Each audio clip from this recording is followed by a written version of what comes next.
are going to take a journey down the Nile in this creative adventure, Ancient Explorers. And the crocodile will be our guide. We will first take a look at the species of crocodile that have lived in the Nile Basin throughout time. Then we will learn about their relationship with the ancient Egyptians. And finally, we will paint our own Egyptian-style crocodile. I have added timestamps in the description box below to help you navigate through our journey.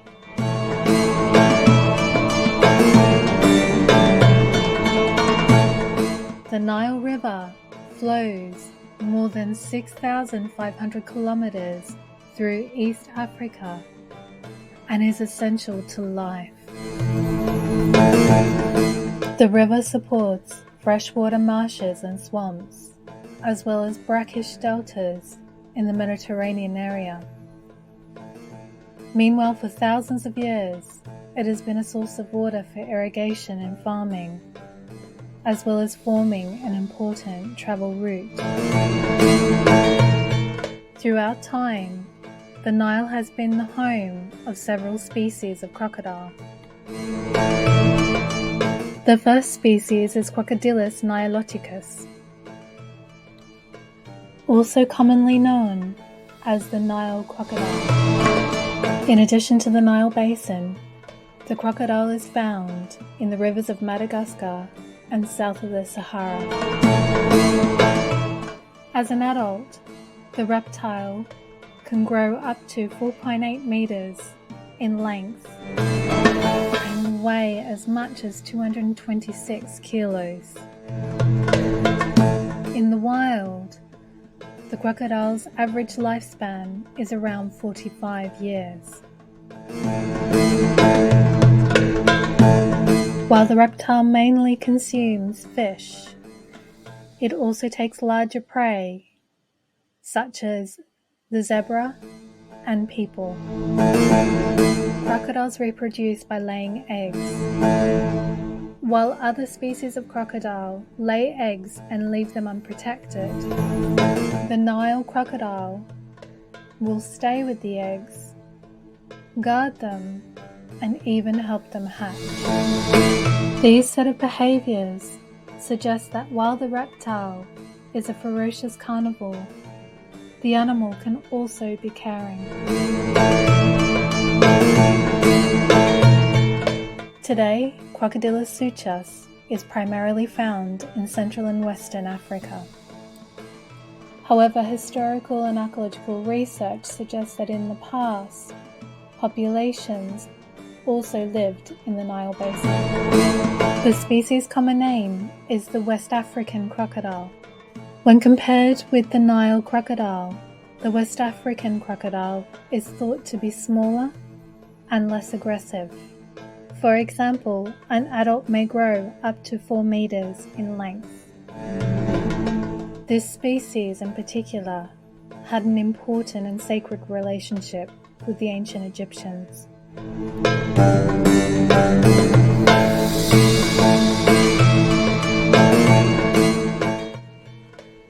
The ancient Egyptians worshipped the crocodile as a god called Sobek.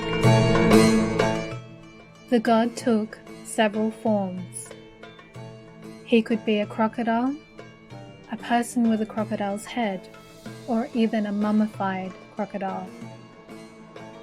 While Sobek could be aggressive like a crocodile, the god over time became associated with fertility and protection. His cult was one of the earliest, and there were entire regions that over time were devoted to serving him. Fayum was one center. This center was located about 100 kilometers southwest of Cairo in Middle Egypt. The Greek writer Herodotus tells us that in the great temple of Sobek located at Arsinoe, a living crocodile was kept in a lake, worshipped. The reptile was even dressed with clothes their ears decorated with glass and gold jewelry, and their forelegs with bracelets. And when crocodiles died, they were treated just like a pharaoh. They underwent the mummification process. Their bodies were embalmed and dried out, wrapped with cloth, placed in a sarcophagi or coffin, and finally laid to rest in a tomb. Over time, mummified crocodiles have been retrieved from tombs in Lower and Middle Egypt. And interestingly, when researchers recently studied museum collections of mummified crocodiles, they discovered that the majority of them belong to the species Crocodilus suchus. This evidence is important for several reasons. First, it suggests that the ancient Egyptians preferred to catch this particular species, and this may have been because it is smaller and less aggressive than the Nile crocodile. Second, it suggests that during ancient Egyptian times, both species lived together in the Nile. Now inspired by what we have learned, let us paint our very own ancient Egyptian style crocodile.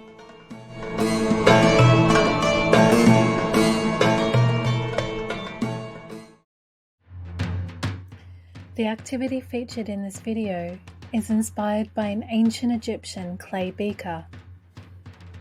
The vessel dates to the earliest times in Egyptian history and is in fact older than the Great Pyramids of Giza. This period is called Nakada and is divided into three main phases called simply Nakada 1, Nakada 2, and Nakada 3. The beaker's decoration is typical of the Nakada period. Researchers believe that the scene depicts crocodiles swimming in the Nile. As you may notice, the crocodiles are stylized. The ancient potter painted the reptile using lines and shapes such as triangles. We are going to try and paint our crocodile in a similar way. Today the beaker is held at the Met Museum in New York. If you would like to learn more about the artifact, I have placed a link to its description on the Met's website in the description box below. In this activity, I will be using the following materials and equipment: a round tip paintbrush, a roller, and paper. I will be painting on heavy weighted watercolor paper. To begin with, I'm going to paint the background. Inspired by the beaker, I am going to create a reddish-brown color for my River Nile. I am aiming to create a color that is both earthy and bright. I've chosen this color because I also want to create the impression that the Nile's waters are being illuminated by the sun. And this idea was inspired by footage I've seen of the River Nile at dawn and dusk. These times of the day are magical. The landscape is transformed, and the waters of the River Nile shimmer and glow like the sun. I am combining the three primary colors, red, blue, and yellow. As you can see, I'm using a crimson red and ultramarine. Ultramarine is a particularly good choice if you're wanting to create a brown that is bright.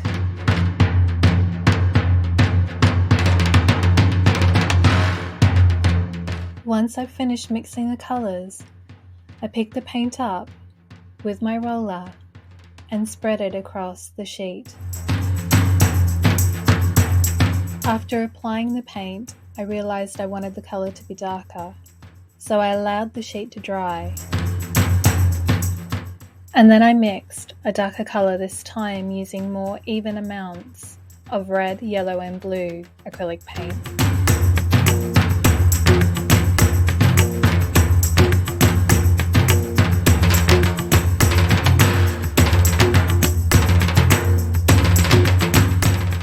is a little bit wet, and as it glides across the sheet, it is creating with the paint a bubbled texture which I quite like. As you can see, I haven't mixed the colours consistently, and as I roll the paint, you can see shades of yellow and blue coming through. I also quite like that effect. This effect reminds me of rainbows created as light passes through water droplets. Now that I've finished applying the paint, I put the sheet aside to dry.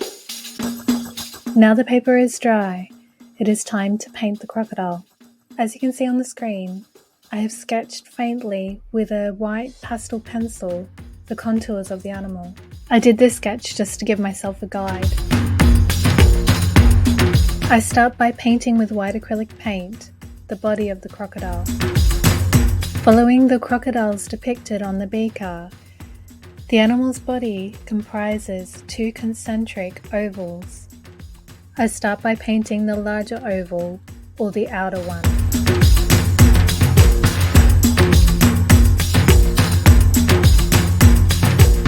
As you can see, I have left a gap in the oval where the head meets the body.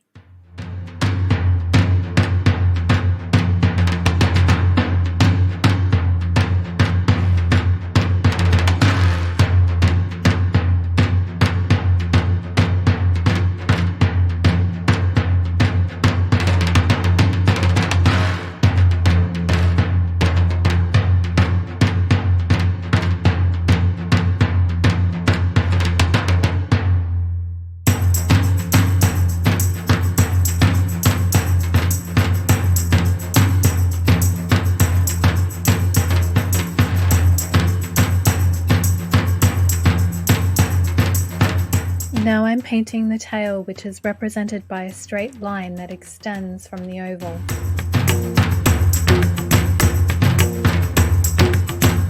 To finish the outline of the crocodile, I'm now painting the animal's head, which is roughly the shape of a light globe or balloon.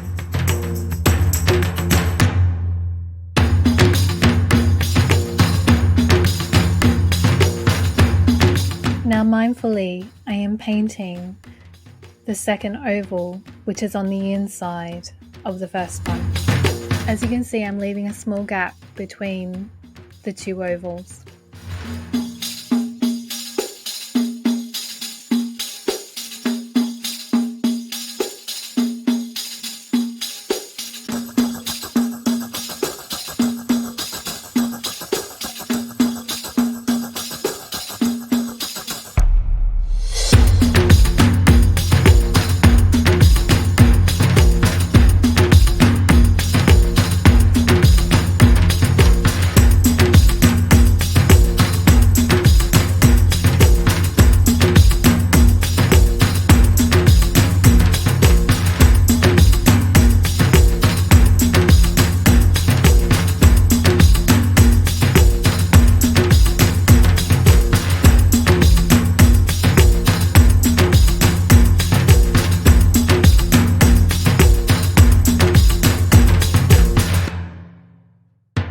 Next, I'm going to paint the crocodile's back. Just like the beaker, I'm going to use the technique cross-hatching to represent the bony ridged plates of the crocodile's skin, called scutes.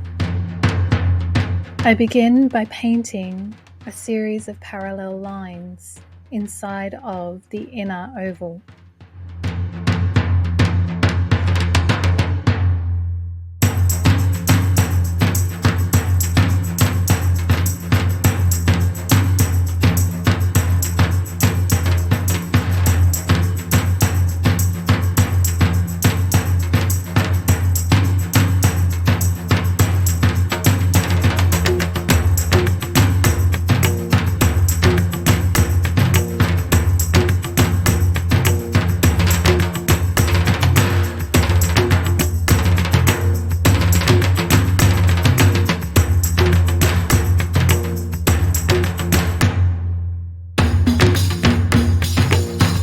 I am now painting parallel lines again over the top of the first and at an opposite angle to them. This creates a series of crosses and diamonds.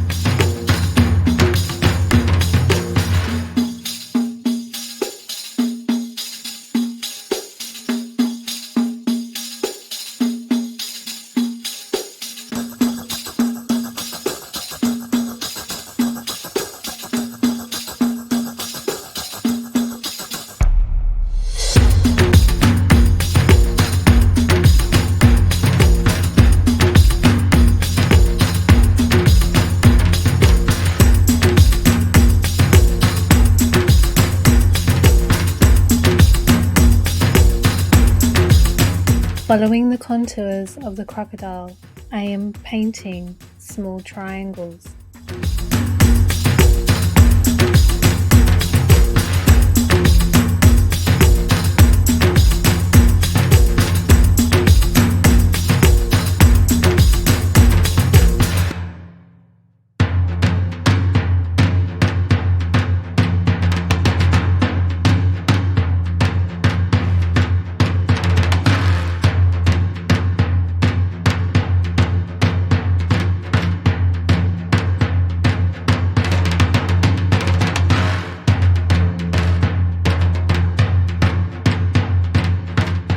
To finish the crocodile's head, I am painting inside of the first globe shape a second one.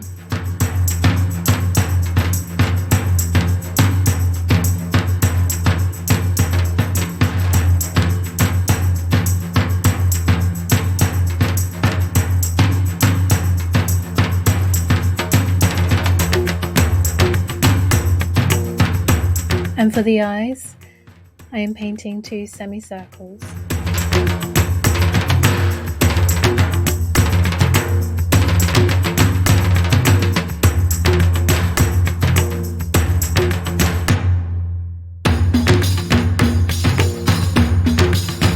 And finally, I am painting the animal's arms and legs.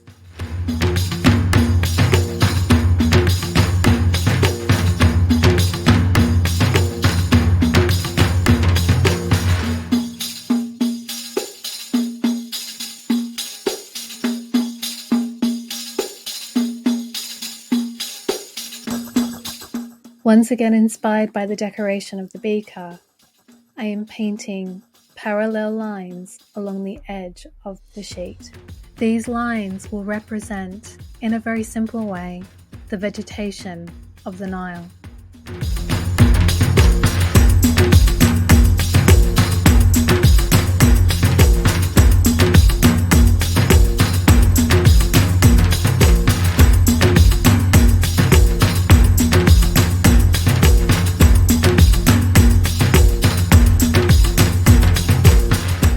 So there you go, ancient explorers.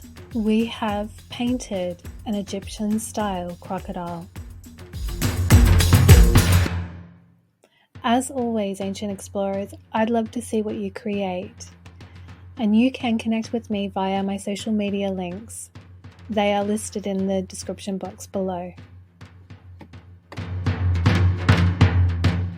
And if you enjoyed this creative adventure, I invite you to visit my website and have a look at the other activities I have available there. And when you subscribe to my e-newsletter, you receive a free monthly activity sheet. Thank you for joining me, ancient explorers. Until the next time, take care and stay well. Ciao.